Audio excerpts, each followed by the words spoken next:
देख एठी आम पाखरे एक वृत्त अछि मु जदि ए वृत्त को समान दुई भाग रे भाग करिवि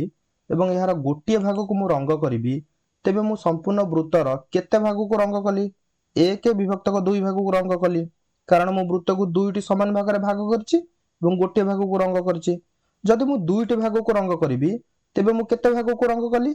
दुई विभक्त को दुई भाग को रंग कली अर्थात मु दुईटी समान भागरु दुई भाग को रंग करछि तेबे दुई विभक्तक दुई अर्थ हेउची एक अर्थात मु संपूर्ण वृत्त को रंग करछि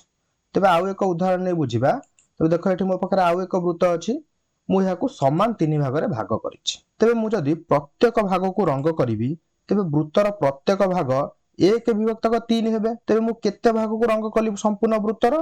तेबे मु संपूर्ण वृत्तर तीन विभक्तक तीन भाग को रंग करछि तेबे तीन विभक्तक तीन हेउची एक अर्थात मु संपूर्ण वृत्त को रंग करिछि तेबे एठी मो पाखरे आउ एक वृत्त अछि